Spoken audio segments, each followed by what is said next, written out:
Assalamualaikum warahmatullahi wabarakatuh. Kembali lagi bersama saya Rahmi Fariza, dan pada video kali ini kita akan membahas tentang use case dan activity diagram. Yang pertama adalah pengertian dari use case. Use case merupakan sebuah teknik yang digunakan dalam pengembangan sebuah software atau sistem informasi untuk menangkap kebutuhan fungsional dari yang bersangkutan. Manfaatnya adalah digunakan untuk berkomunikasi dengan end user atau domain expert, dan juga memastikan pemahaman yang tepat tentang requirement atau kebutuhan sistem. Nah, untuk komponennya, di sini ada aktor, di mana aktor ini menggambarkan seseorang yang berinteraksi dengan sistem. Yang kedua ada use case, yaitu gambar fungsional sistem yang dibuat agar pengguna lebih mengerti tentang penggunaan sistem. Untuk activity diagram, pada dasarnya menggambarkan macam-macam activity yang dirancang dalam sebuah sistem, di mana masing-masing adir memiliki awal, decision yang mungkin terjadi pada sistem, dan akhir yang dapat disebut di dalam sistem. Dan untuk simbol-simbol di activity diagram, ini terdapat 6. Yang pertama itu adalah activity dan action, di mana untuk activity ini memperlihatkan masing-masing kelas antarmuka saling berinteraksi, sedangkan untuk action itu adalah state dari sistem yang mencerminkan eksekusi dari suatu aksi. Dan untuk initial node ini bagaimana objek diawali atau dibentuk, dan untuk activity final ini bentuk objek diakhiri. Yang kelima itu ada decision, digunakan untuk menggambarkan sebuah keputusan. Dan yang terakhir ada line connector, yaitu menghubungkan satu simbol terhadap simbol lainnya. Di sini kita akan coba untuk membuat use case dan activity diagram dari transaksi e-commerce. Di sini terdapat aktornya ada 3, yaitu manager, admin, dan pengunjung. Di mana manager sebelum masuk ke dalam sistem, manager harus melakukan login terlebih dahulu, baru setelah itu dia dapat melihat data transaksi. Jadi di sini antara login dengan cek data transaksi itu saling include. Dan untuk admin sama halnya dengan manager, yaitu ia harus melakukan login terlebih dahulu untuk dapat melakukan update data barang dan mengolah transaksi. Untuk aktor yang ketiga adalah pengunjung, di mana ia akan melakukan register terlebih dahulu, lalu login. Antara register dan login ini berarti dia akan include. Lalu untuk aktor pengunjung akan dapat mencari barang, pilih barang, dan transaksi. Dan untuk activity diagram yang akan kita gunakan, kita akan masuk. Contohnya adalah activity diagram order barang. Di sini pengunjung pilih menu order, maka sistem akan melaksanakan request. Maka di sini terdapat tabel database yang akan dapat dieksekusi, dan sistem akan memberi menu order. Lalu pengunjung akan memilih data dari produk. Hingga akhirnya setelah sistem menampilkan produk, pengunjung akan mengisi item from order, lalu sistem akan menyimpan data. Apabila datanya tidak disimpan, maka dia akan kembali ke menu order. Apabila datanya berhasil disimpan, maka database akan menyimpan data dari transaksi pengunjung dan diakhiri dengan final node. Ini adalah tampilan dari Star UML. Untuk membuat use case-nya, terlebih dahulu kita akan pilih model. Kita akan pilih use case diagram, use case subject.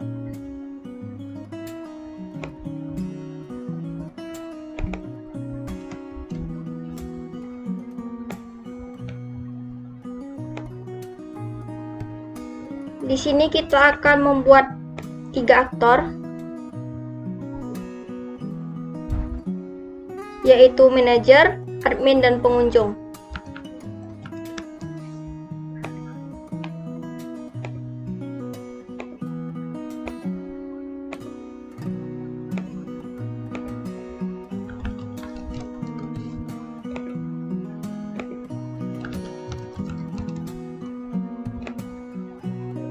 Nah, di sini kita akan membuat use case untuk login, cek data transaksi, update data, dan mengolah data transaksi. Kita pilih untuk use case login. Di sini ada data transaksi, lalu update data barang, mengolah data transaksi juga.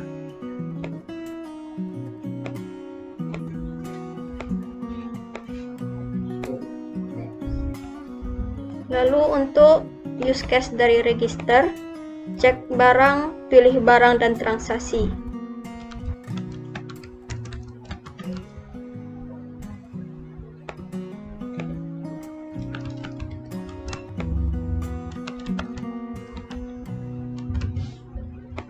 Kita akan rapikan. Selanjutnya kita akan membuat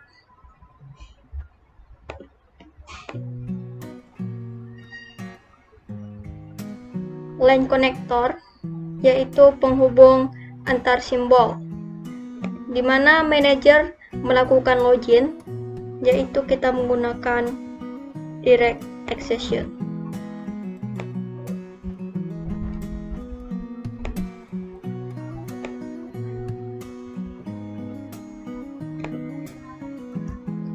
Begitu juga untuk admin, dia juga melakukan login, baru mengupdate data, mengolah data. Kita akan membuat line connectornya juga.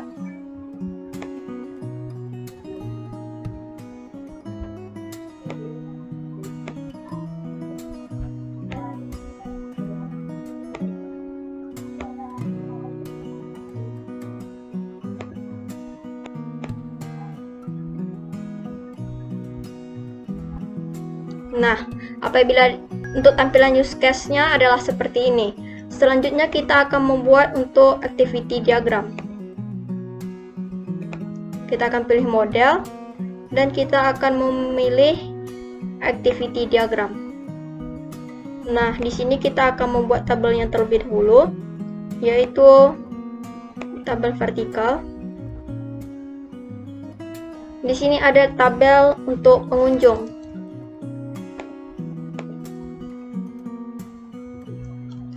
Ada tabel sistem dan tabel database. Untuk data pengunjung, di sini kita akan menggunakan initial terlebih dahulu untuk melakukan proses awal. Lalu kita akan menambahkan. Di sini ada action, yaitu pilih menu order. Saat pengunjung memilih pilih order, maka sistem akan melakukan request. Lalu database akan mengeksekusi. Selanjutnya sistem akan mengambil untuk menu order.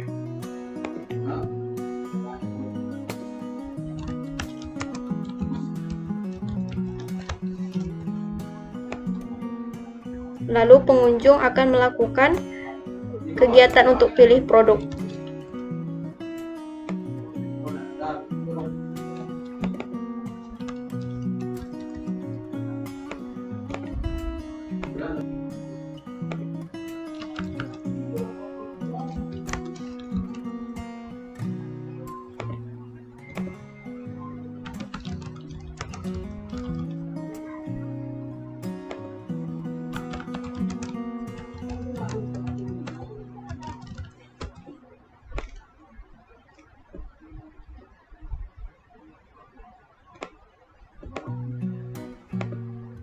Nah, apabila seluruh actionnya telah kita buat, di sini kita akan melaksanakan proses untuk memberi panah atau line antara objeknya.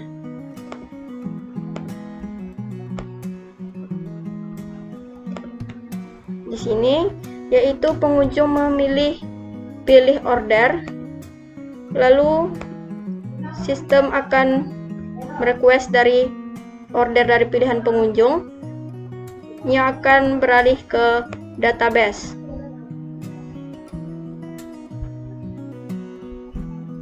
Lalu Dari eksekusi dari database, sistem akan mengambil menu order.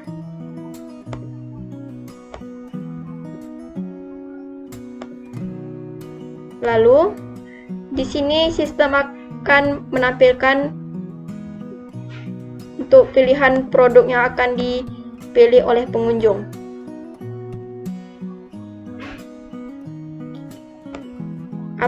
Setelah itu, produk akan di-request dan masuk ke dalam tabel sistem, lalu akan dieksekusi pada database. Selanjutnya, eksekusi tersebut akan menampilkan dari tampilan produk yang telah dipilih oleh pengunjung. Lalu sistem akan menampilkan tampilan produk dan pengunjung akan mengisi from order. Lalu untuk sistem akan menyimpan data. Di sini kita akan membuat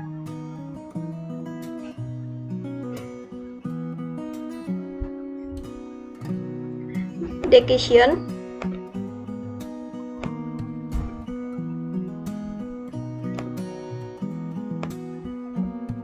yaitu apabila datanya tidak berhasil disimpan,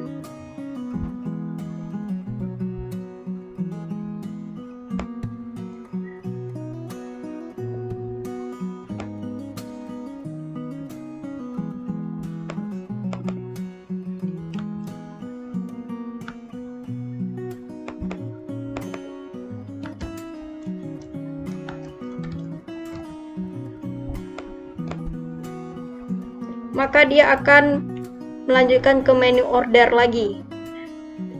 Dan apabila datanya berhasil disimpan, maka ia akan pergi ke sistem database. Dan untuk activity dari pemesanan oleh pengunjung adalah seperti ini. Cukup sekian. Assalamualaikum warahmatullahi wabarakatuh.